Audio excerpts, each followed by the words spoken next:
Holy Goombas, dude. Look at all these characters from Mario Kart World. You got the Mario Bros, you got Yoshi, you got Toad, Koopa Dude, Bowser.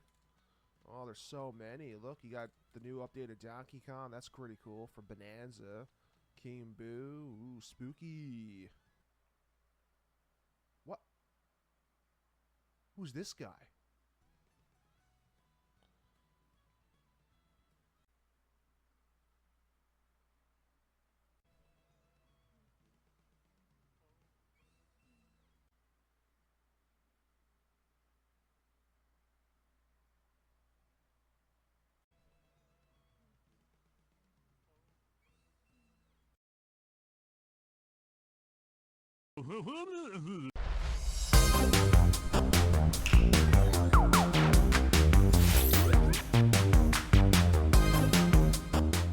So roughly about 1 year ago, I made a video on my old channel about is Mario Kart worth the $99 price tag.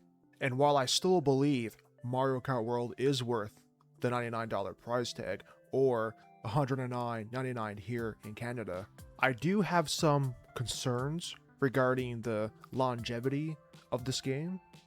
But before I get into that, if you don't know what Mario Kart World is, then let me break it down to you very, very quickly.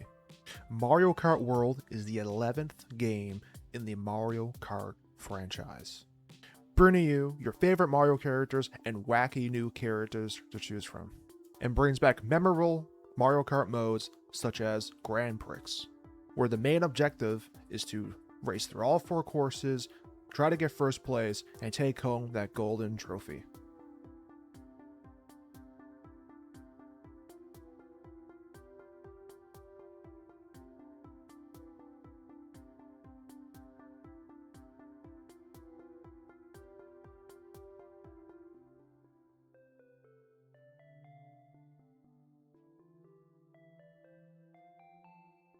But now, there's a new added twist.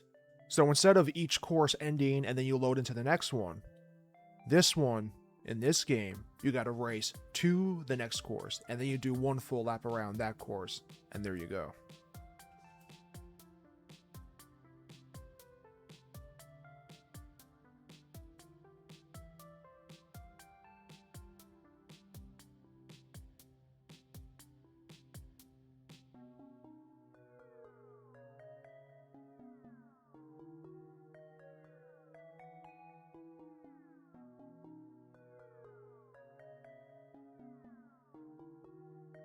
Mario Kart World also brings in 2 new modes. The first one being Knockout Tour. Knockout Tour is a gauntlet style mode where the main objective is to start from the beginning of the race and get all the way to the end. Throughout the race, there's going to be cutoffs where you have to make sure you hit the cut and get past that number to continue on through the race.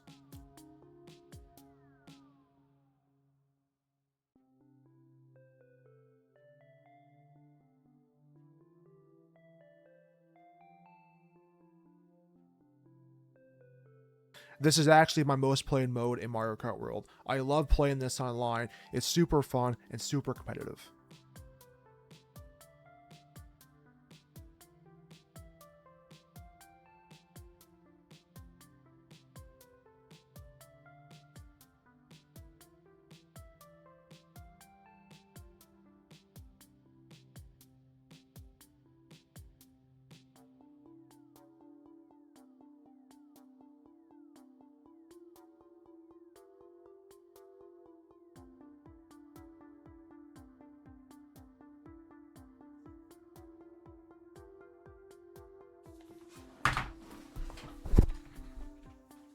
Then the final mode that they added into Mario Kart World is Free Roam.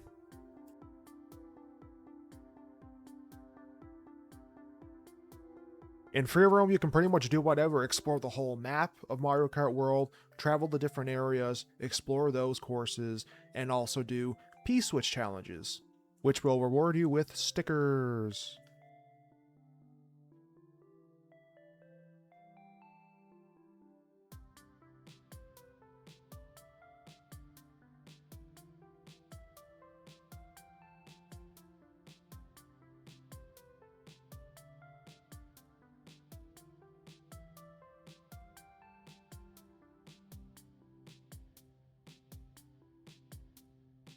And that's pretty much the nutshell of Mario Kart World. Super fun game. It's great to play with friends, and it still has a lot of replayability even after a year.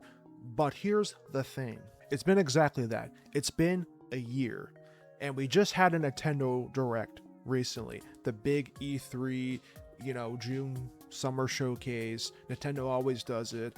And I really, really thought, and I don't know, maybe I'm just nitpicking here. Because again, I personally like that Direct. I've seen a lot of stuff on it now over the last little bit of people complaining over certain aspects of that Direct. But the one thing I really thought we were going to see in this Direct was Mario Kart World DLC. And while yes, like I just said, Mario Kart World has a lot of replayability to it, the big thing is, again, it's the longevity of this game. It's been a year. This game was a launch title with the Switch 2. And for being this big game to launch with that, next coming after that would be Donkey Kong Bonanza. I figured we would have seen some type of DLC, even if it was just like a little thing saying, hey, we're working on DLC. Here's a little sneak peek of it. And then they'll show off more in a couple of months. Just to kind of, get people aware, okay, hey, we're going to be doing something more with this game. Because while, yes, this game is really fun, if you go so long, like if we go another year without any Mario Kart World DLC, that's going to be 2 years. And I know it's just, beginning of the new, I guess, Switch 2 year, now that it's been over a year since it came out. But again, like, are they going to show it in September? Are they going to show it in November? Are they going to show it in June of next year? Because again, Mario Kart has always been such a big, successful game on Nintendo hardware. Mario Kart 8 Deluxe, when they brought that over from Wii U to Switch, they added a bunch of new things to it. And then not long after, they added in a whole new thing of 48 new courses and all that. So the main objective I think Nintendo wants to do is, they want to bring their Switch 1 players over to Switch 2 because this is the main console to focus on. They want to bring people in, get them on the hardware, and then they start buying the Switch 2 games. So they want to also bring their Mario Kart 8 Deluxe players over to Mario Kart World. But if there's still players over there and they still want, to entice people to come over, the big thing they got to do now is expansions, right?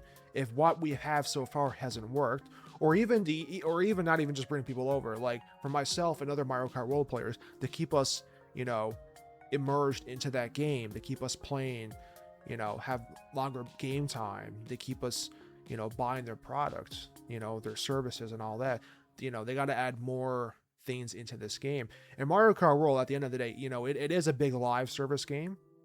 There's a lot of focus on online play here. So, this map, this big world we have in Mario Kart the world, they can easily fit courses in this map, or warp pipes, go to smaller islands, or have bridges that go out to smaller islands. I don't want to say anything bad about these games that I'm talking about, because I really like these games that I'm about to talk about. But Donkey Kong Bonanza, for example, and again, really love that game. But Donkey Kong Bonanza, not long after this game came out, we already had paid DLC for it, right? And then at the Nintendo Direct for June, we had free DLC. Now, it might have been like minor cosmetic stuff, but, again, like Donkey Kong Bonanza came after Mario Kart World. Donkey Kong Bonanza is a single player focused game. There's no online, there's no multiplayer to it, besides a little bit of couch co-op, I think. And then Mario Kart World is your big online expansion game. Yes, there's offline play, single player stuff, but the big focus and premise is the whole online aspect of it, the live service stuff. And that got nothing. Even Pokotopia, and I really love Pokotopia, that game got DLC at the Direct. And it got announced that there's going to be an expansion pass coming out for it. So yeah, I don't know. I don't know what Nintendo got planned for Mario Kart World. It might just be one of those things where what we got is what we got. They could be working on like an actual Mario Kart 9 that goes back to traditional Mario Kart like style. Or they could be working on Mario Kart World and maybe it just wasn't ready for what they got planned for it. Who knows, right? I mean, there's going to obviously be a Direct in September. They always do one June, September. November can be either a mini Direct, which they might not even do, or it's probably just going to be like a partner showcase kind of thing. Or we might not even see anything till, say, February, April, going into June of next year. So it's really all up in the air with what they're going to do with Mario Kart World. But, you know, hopefully, you know, they got some stuff planned, and right now we're just not seeing it, and it probably just wasn't ready. But anyways, yeah. All right, I'm going to head out now. Thank you guys so much for watching this video. Please leave a like, please subscribe. It means the world to me. And leave your comments below on what you think, on what Nintendo could do with Mario Kart World. And you know what? Even when this video gets posted, they could surprise me, right? You know, you never know. Something can drop, and then I might look like an idiot on here, and like, okay, there's the DLC that I'm ranting about in this video. But anyways, thank you guys so much for watching, and I'll see you guys next time. See ya.